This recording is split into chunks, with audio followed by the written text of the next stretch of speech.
Today's video will be about the attack basics. It will be understanding marked and overload, when it occurs in a field, what we can do with it, and how to spot it. It's a three-part video series. Each series will be relatively quick and easy, so it's easily digestible and won't take up too much of your time. So let's get into it. So outcomes for each part. Part one, we want an understanding of marked and overload. For part two, we want to learn how to read defense in multiple areas of the field. In part three, understanding what is happening when we are attacking. So part one, marked and overload. Marked.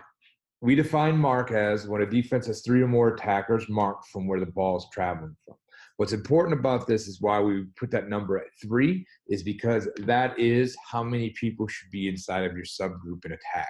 So if you have 3 people, you can offload to either side. If you have a ball carrier, you can build a ruck with a ball carrier, scrum half, and rucker. Everything that you need will always be in that safe number of 3. So if a defense can put 3 bodies on 3 attackers, we are marked. So in this little diagram below here, you can see that the ball is coming from the right side, traveling left. 3 defenders have marked over each attacker.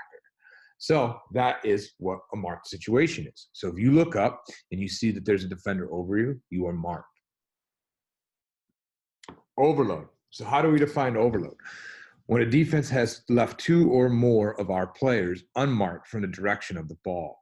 So as you can see here, again, the same diagram with the ball traveling from right to left, we have 1 defender who have left at least 2 attackers unmarked.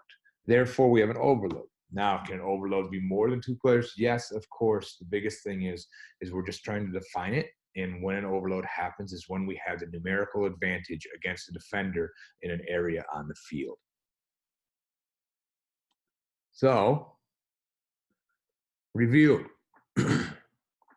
When does a marked situation occur in attack? Give it a second. If you have to, pause, think about it, or go back and rewind and review. But we'll show you the answers here right now. The defense has 3 or more attackers marked from where the ball is traveling from. So again, emphasizing that number of 3, there's 3 defenders against our 3 attackers. They therefore have achieved marked on us. It is an advantage for both. It is an advantage for the defense because there is all of the attacking players are covered. Second review question. When does an overload situation occur in attack? Think about it. Pause it. Review it if you have to.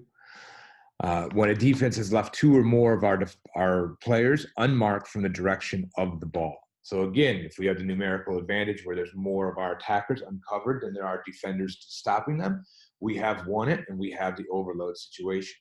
These are the 2 main situations that you will always see in a rugby game. And these are something that you should be working continuously and striving towards communicating at all times. How can we look for it and how should we communicate it? Have you asked? We'll cover that in part 2.